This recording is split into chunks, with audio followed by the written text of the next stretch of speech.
Now we start. Okay, so again, welcome everyone. My name is Carlos Gonzalez. I work here at Edasim. I would like to welcome and thank you for attending this webinar about Coventor solutions. We have Iran and Chris from Coventor's Research here with us. I hope we all have fun and you guys be free to make your questions anytime during the presentations, even in Portuguese or Spanish. We will be do our best with the translation when it's needed. Eram, if you would like to say some words before we start.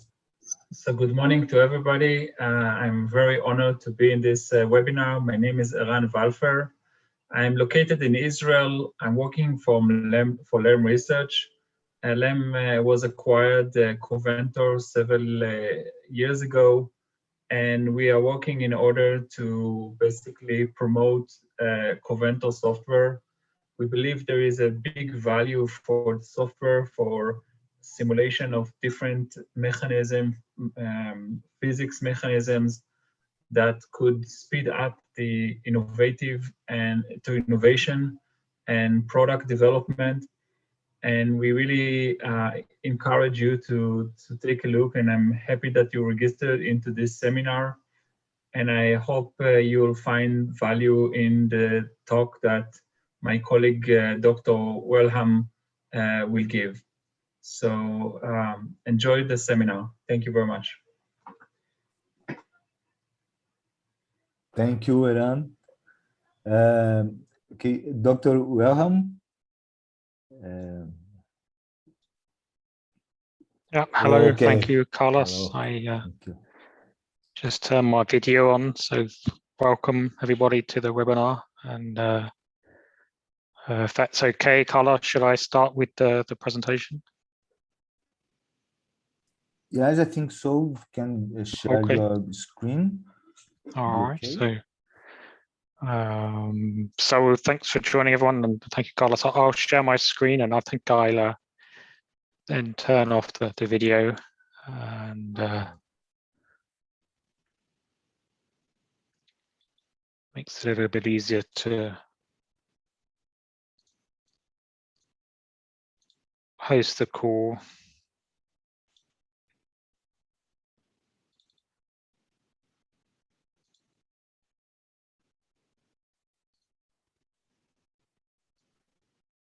Okay, well, we can see your screen now. Yes, in presentation mode. Good. Okay, great. Okay, so we're ready to start. So just turn my video off. It makes it a bit easier to get the presentation here. So I'm based in Paris, in France, and work with Aaron to support our customers using our software tools to design and simulate MEMS. And that's really the focus, of course, of the presentation today. So we have about an hour, I think, to look at our software. So I'll start with a short overview, and the majority of the presentation will be, of course, on the software tools that we have for MEMS design. We have a software platform called CoventorMP that allows you to design and simulate lots of different types of MEMS devices. So I'll talk about that. And in the presentation too, I'm going to show one or two case studies we have so that you can get an understanding a little bit more about how the software works. And I was also discussing with Carlos a little bit earlier, if possible, please stop me when we go through the presentation if you have any questions that come to mind, and I can try to answer them. Also, if I talk too quickly or you're not understanding me, please stop, and I can try and help further. So that's the agenda today. So I'll just start off with a quick overview of Coventor, and then we can look at this software platform, CoventorMP.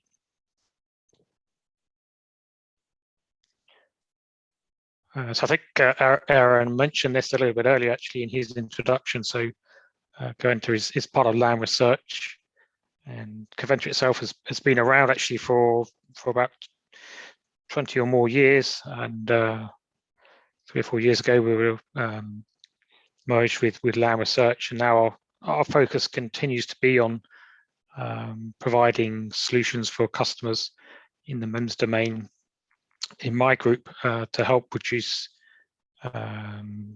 development times, both purely for the device design and modeling, but also on the virtual fabrication side and process modeling. So today in the presentation, we'll focus on the device design and modeling for MEMS, and I'm going to be talking you through our platform for that, which is called CoventorMP.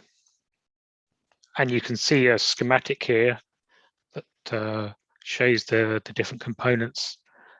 And we have 2 different types of software tools within CoventorMP. There's one which is focused purely on device physics, and this is called CoventorWare, and the second one is called MEMS Plus. And the 2 software tools can talk to each other and exchange information. And generally, the idea is to do MEMS design and simulation. You start off with some information about your layout and some information about the materials and processes that you're using, and you combine these 2 sets of information within the software to do some design and modeling. And on the device side, you can use MEMS Plus or CoventorWare. And if you're interested in doing the device together with the system and the circuit, then you can access MEMS Plus. And generally, we try to focus on models and simulations that are very fast. Of course, that's efficient to have design and simulation that is quick, and also, of course, it needs to be accurate. And I think this is a focus of our software. I mean, there are other types of software you can use for design and simulation, but we're very, very MEMS specific, and we try to focus on getting efficient design and reliable results. But also, you should see, hopefully, that there's a lot of pre-programmed automation in our software, so it's very easy to connect together these different domains. So you're connecting the device to the system and the circuit in a single environment, and together these 2 tools offer the capabilities to cover the entire design space for your MEMS. And of course, MEMS means micro electrical mechanical system, and this is why we look at the device system, the circuit, and also the package actually in this tool here. So in the rest of the presentation, I'll look in a little bit more detail at both these products, CoventorWare and MEMS Plus, and we can see how they work. And then, as I said, there's some case studies as well. And just looking a little bit at the different stages of usage of our tools. Generally, in the beginning, people start with doing design entry, so creating a design, and this can be done from layout, or you can draw your own layout. Start with nothing, and then you move to a simulation stage where you're looking at the performance of your structure and seeing if it meets your goals, your performance goals. And the idea here is really to make sure your device will function as you designed it when it's fabricated, and avoid any redesign. If you have some design and it doesn't work as you expected after you make it, then you lose a lot of time and it's expensive. So this loop here is designed to reduce the risk that your product will fail.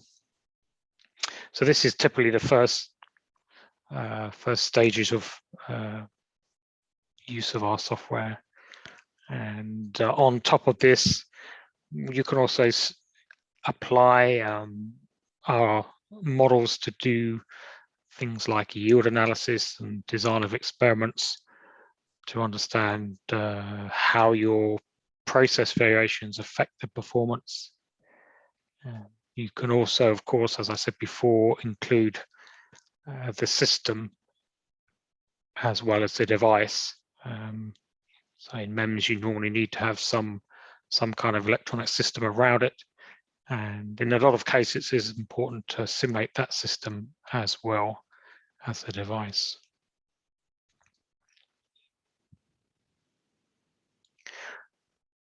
Okay, so it's a cartoon here of the design flow for CoventorMP. You generally start off with, as I said before, building your model, and this can come from layout or from scratch. And we have in our software a library of MEMS finite elements which you can use to construct your design.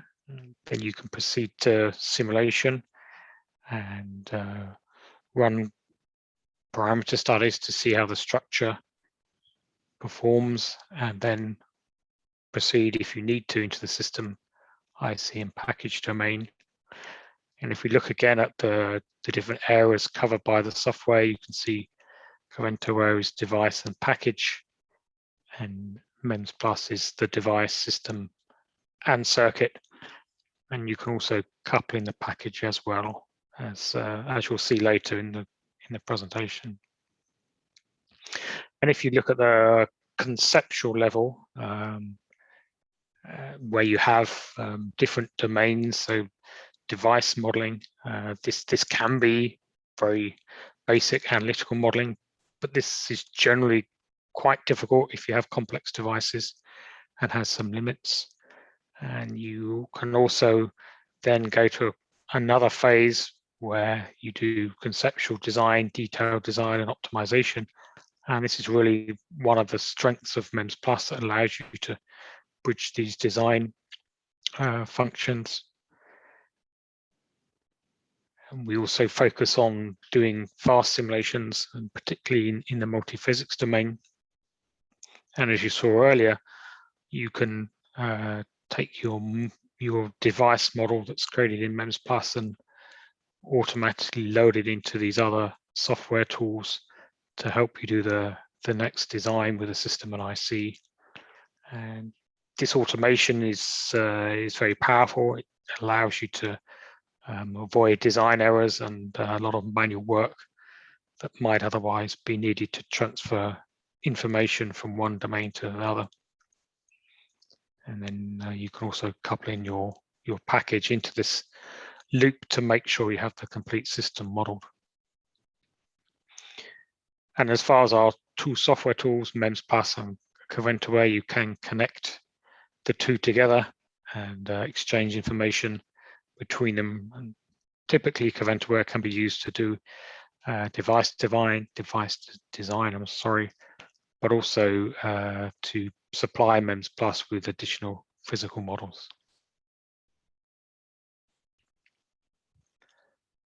Okay, so that was an overview of CoventorMP, and I think the next step is to look into a bit of detail at MEMS Plus.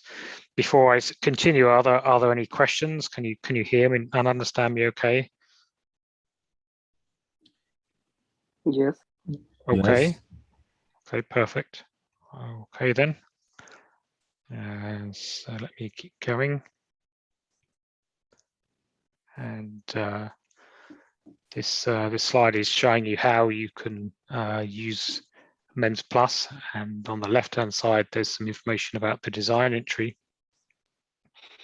And we have a library of these MEMS-specific elements, MEMS-specific finite elements, and you use these to create your design. Here's actually a a model of a gyroscope, and the way it's created is you glue or virtually stick all these components together.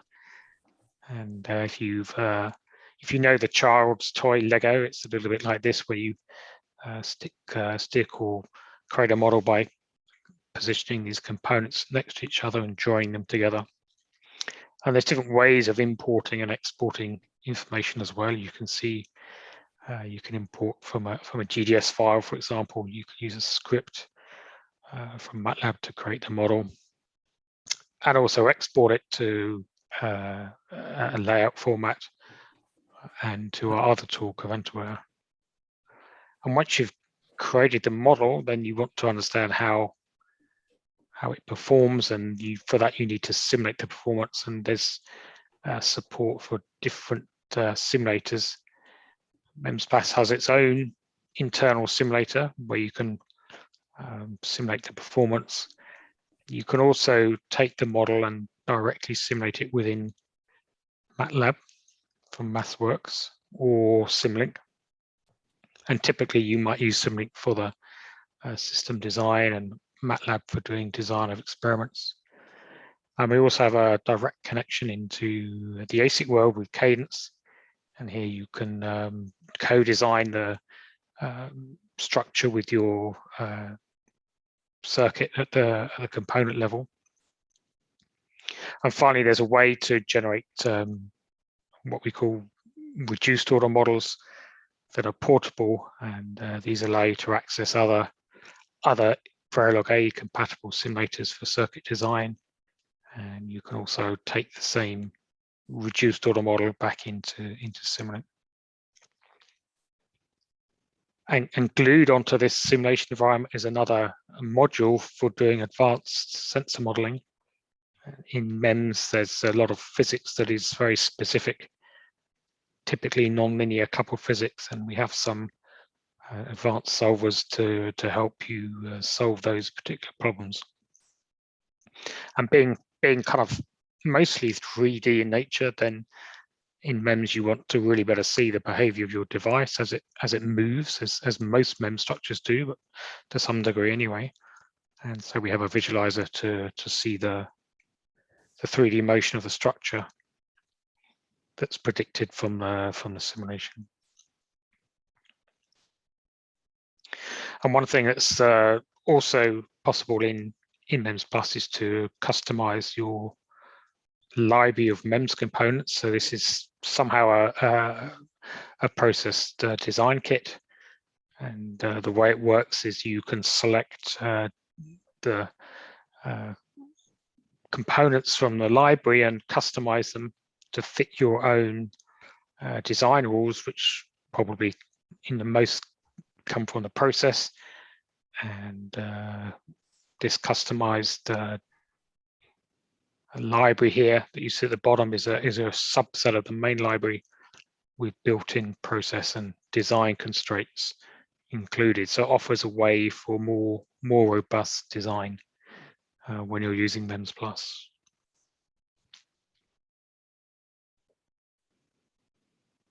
Okay, and some examples of the types of devices you can design and simulate in MEMS Plus. So inertial sensors, switches and relays, piezoelectric materials, magnetometers, mirrors, and here we have a accelerometer with a system controller around it. So this is by no means all the types of structure you can simulate, but it's a nice example of some of the devices that you can design in MEMS Plus. And so in the next section, we'll look at it in a bit more detail at a case study in MEMS Plus. So it's an inertial sensor. But the techniques you see here, I mean, they can be applied to other devices. This is a nice simple example, at least, to show you how you can use the design tool. And this is a simple accelerometer. It has some different components. You have some suspension springs and a mass in the middle to sense acceleration, and then some cone capacitors to measure the motion of the structure and turn it into electrical signal. And there's also some drive control capacitors to provide a force feedback to try to keep the mass in the neutral position. So the first thing you want to do is to make a model of the accelerometer. And as I said before, you can do this directly in the interface, and you can select components from your library, create the design in the interface. You can also parameterize the design, and this is important if you want to do design analysis to see how the performance changes with your parameters. You can change them, and the design will change shape or change material property. This can be done in a GUI, or at a more advanced level, you can write a script in MATLAB to generate the model.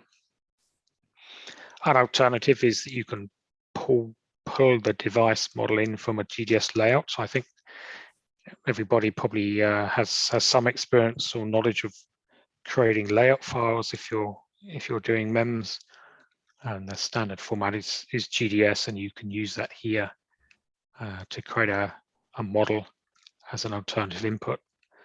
And in this flow, you create your components on different layers in the GDS, and we have an algorithm to recognize what type of object these components are and create the design automatically. So you have access to both these processes, and they can be used alone or together in order to create your model.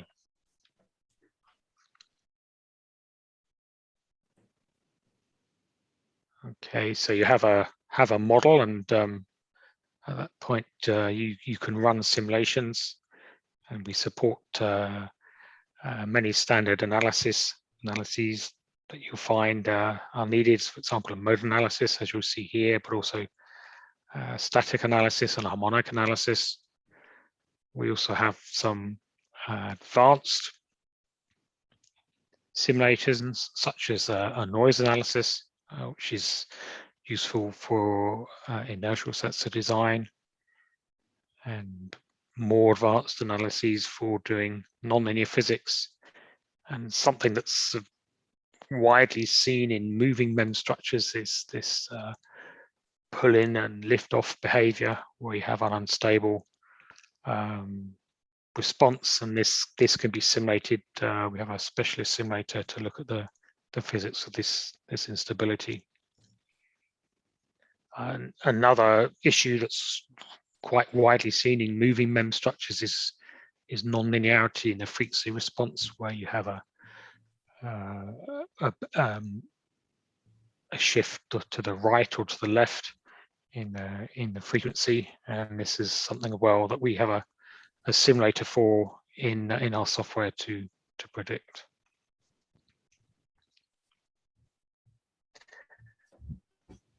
And inside MEMS Plus, we pay a lot of detail to the models to make sure they are accurate and give you a correct answer.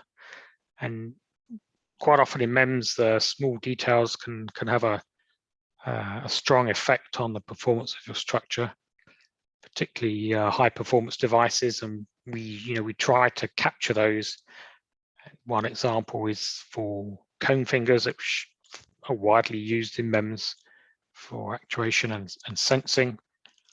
And here we allow you to define different sidral angles on your structures, and this sidral angle is captured both in the mechanical domain but also in the electrostatic domain, where we use a technique known as conformal mapping to predict the electrostatic forces and capacitance between the structures.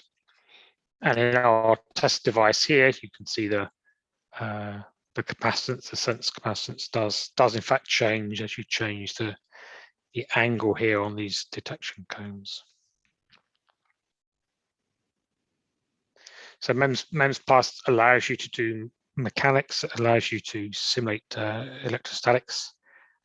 You can also simulate piezo mechanics, and as well as is shown here, squeeze from damping. So this is another physical domain that's important in moving MEMS structures normally, things like inertial sensors and microphones and switches. And this squeeze from damping is modeled in MEMS Plus, and we have some finer elements to do that. And typically, you might want to look at the harmonic response of the accelerometer and see where the 3D B point is. And this is dominated by the squeeze from damping. And again, one of the details that we take care of in MEMS Plus is to understand the effect of small geometrical changes. And if you look closely on this structure, you can see this pressure field here is asymmetric, so it's not quite symmetrical on the comb. This is because the electrode is underneath here, if you can see that, and that's loading the model and giving rise to some asymmetry. Slightly bigger device. This is a magnetometer, and I put this slide in here because it kind of demonstrates one of the ways we validate the software. Quite often we're asked how accurate is MEMS Plus, and that's a fair question, and we validate all our finite element models based on simple analytical shapes, so rectangular beams and plates and other structures that are easy to validate to analytical equations. More complicated shapes like this one here, we tend to try to validate to real measured data. As you can see here, actually, when we look at the change in the predicted Q factor of the system with pressure, it matches quite well with those measured points. And if you want to extend your design a little bit into the system and DOE domain, you can use or connect to MATLAB for that. And the slide here is showing this connection. You can use a script in MATLAB to drive the simulation. For example, here we've got a wafer map with different dimension information on it, and this can be applied onto the model, and you can run simulations in a loop to see how the performance changes. If you're interested in the time domain performance of the system, that can be done in MathWorks, and you can load the model in, run a simulation, and look at the time domain behavior.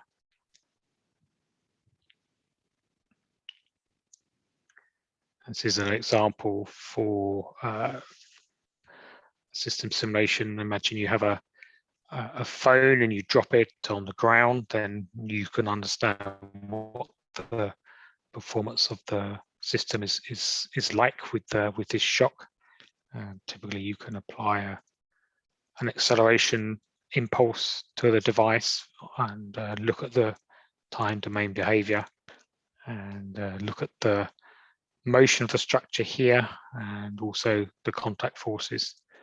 And normally in MEMS, you want to minimize these forces for these motional structures, and that's something we can simulate here and predict the impact forces of these two structures. This is the accelerometer that's moving, and it's hitting a stop here, which is bending.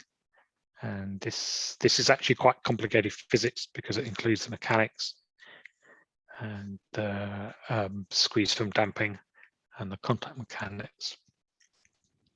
So that's a nice example of typical use case for MEMS Plus for inertial sensor design. And you can extend this, as we saw before, include the control circuit at the system level and look at the response of the device. Chris, yes. Hello, Chris. Sorry to interrupt. We have a question in the chat from Mr. João Arantes. It's about the previous slide, I think. He mentioned, you mentioned that design information comes from MATLAB. What are those information parameters or scripts can you give an example? I don't know, João, if it is clear here, or if you would like to comment or ask anything about this topic before we move forward. Yeah, just to explain better, some slides before you mentioned that some parameters are loaded from MATLAB.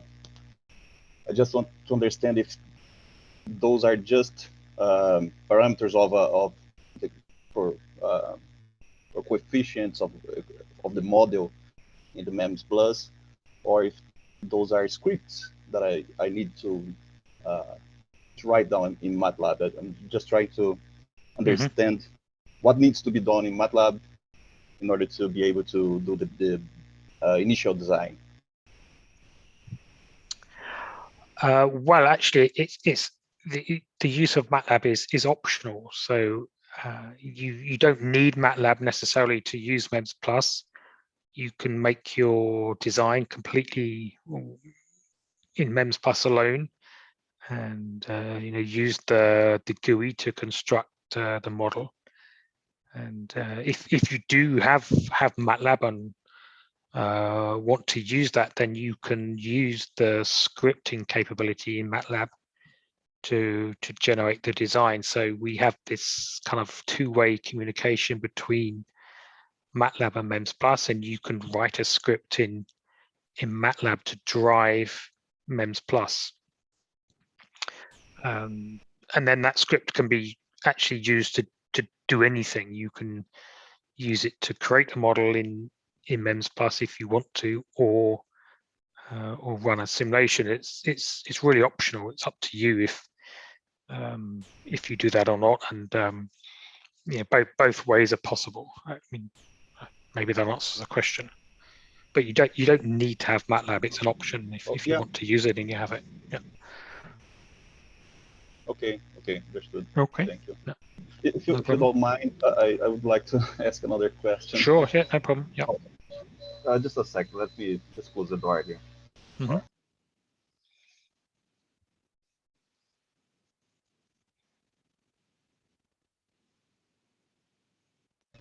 Okay.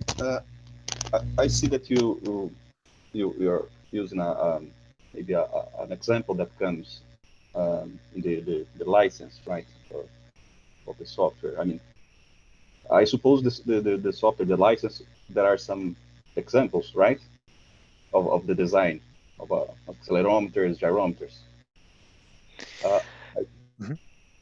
I just want to understand if those examples, I can use an example, for instance, this accelerometer design. How far can I use to really will have a complete simulation, even or maybe to deploy it on a ship. To understand what I'm trying to say, how advanced are those examples you have on the I would have on the license of the software? Well, I mean, a lot of we do have actually a lot of different examples in different domains. So they're all there to teach you how to apply the software to design a MEMS device, whether it's an accelerometer or something else, an RF switch or an energy harvester. And I mean, in general, I mean, that they would work, I'm sure, if you fabricated them. I mean, this one was fabricated, as you saw, but I mean, they're not designed specifically for you to go ahead and fabricate and use. It's more to teach you how to use the software and apply it to your own structure, and optimize that structure. Now, of course, there's nothing to stop you using our tutorials as a starting point for your own design. I mean, that would make sense, but you would need to adjust the designs that we have in our software in order to fit the performance requirements of your structure. So I mean, for sure, if you have an accelerometer in mind, you have some specifications for it in mind. I mean, I can almost guarantee you the example we showed there is not tuned to your specifications. So you'd need to kind of take our model and use that as a starting point, and then adjust the performance by changing the dimensions of the structure, for example, to get the right sensitivity. And then, you know, you might need to add in some other features to get the performance you need. So that's what we have in the software, and you can certainly use examples to learn how to use the software, and maybe as a starting point for your own structure. It depends a little bit on, as well as, you know, how much how much expertise you have, and how far you want to tune your own design. So Yeah, sure. Yeah. Thank you. I understand that Okay. it's possible to use a good start point. Yes. Thank you. Okay, no problem. Okay, so I'm going to. Chris, sorry. Yes. Just a quick question. In this Mhm. process that you just mentioned, like let's say that if a customer, someone would like to take to start with one example and try to adjust the elements to their own design needs, would a Coventor could offer some kind of guidance or service provided to help the customers in this process? It's something that we could work with. We could certainly talk about it on a case-by-case basis. Yes, I mean, generally we we provide software, and it's the responsibility of the user to actually do the raw design work, but and we can support them and help them understand how to use the software. But actually doing the design is more of a consultancy role. I mean, we can certainly talk about that on a one-to-one basis, and because we have a lot of experience and have a lot of partners in that space where we can help. Okay, understand. Thanks, Chris. Okay. Thanks.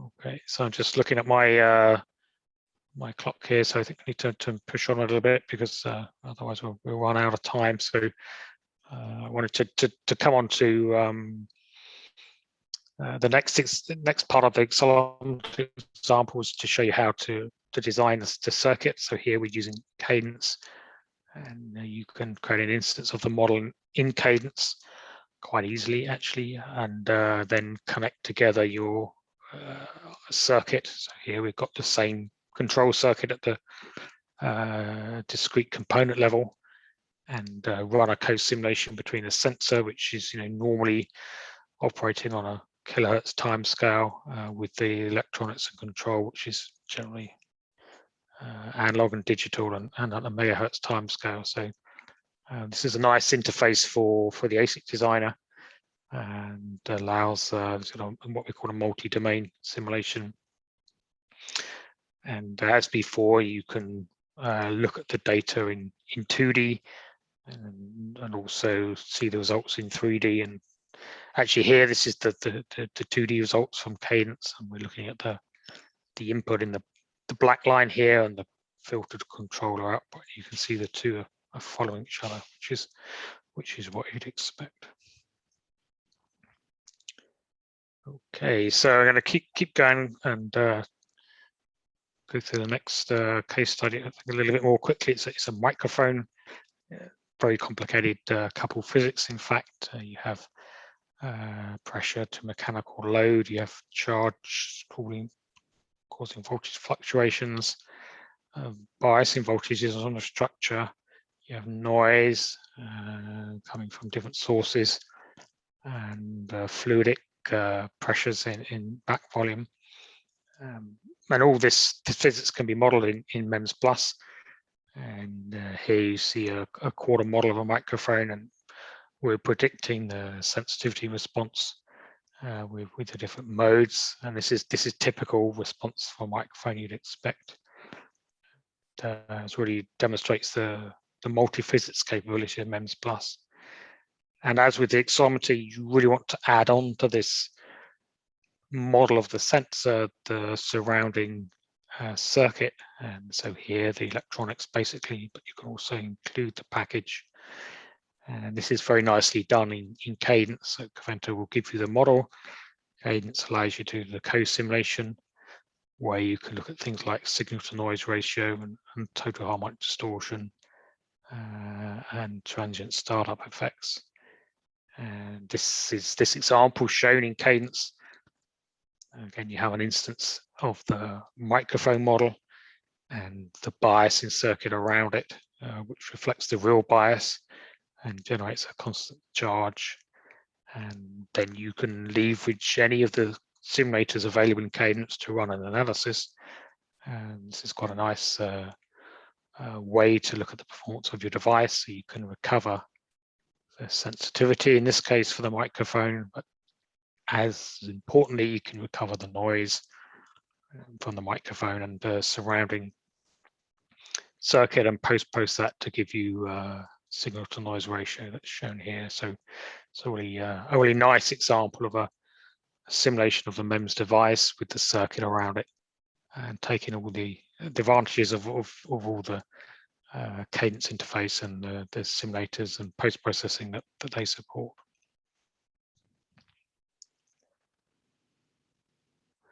Okay, so in the last 10 minutes, I'll then look at the other part of CoventorMP, which is called CoventorWare, and this has a different approach to MEMS design, and it allows you to do additional physics that is not available in MEMS Plus. So we have some examples of that. Now this tool works in a slightly different way. Again, you can start off with a layout, but here you create a digital copy of your process and combine these two pieces of information to create a model. This is actually a bolometer, microbolometer. Once you have the model, you can apply some finer elements to the model and run a simulation and look at the performance of the device. And here we see the deflection of this bolometer due to temperature-induced stress. And looking in a bit more detail, so that in the 2D domain we have a layout tool, and this is MEMS specific. It's highly featured, and there's lots of different functionality to draw these shapes. A little bit too much actually to go into detail today. And you take the layout, then with the layout you can populate your process. So you can assign different material deposits. You can see some examples here. This is actually a real bolometer process from, I think, NNFC in Korea. And with these list of deposits and etches, you can replicate your structure in 3D very easily and very quickly. And you can see on the right here some of the different processes that are supported. And at the bottom here, some information about the particular step, the material, the thickness, and so forth. So taking those two pieces of information together allows you to build your model, and half of this bolometer is shown at the top here. It's in a cross-section view. And the next step is to apply a mesh to your structure, finite element mesh.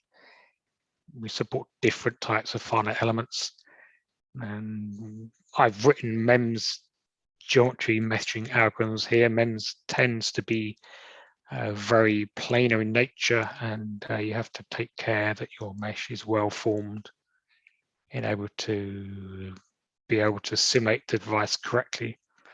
And typically here you see lots of high aspect ratio, thin layers, and this can cause issues if you're not careful. And we have some algorithms to take care of that in CoventorWare, including some queries here to pick out badly shaped elements to make sure your finite element mesh is a good quality in order to solve correctly.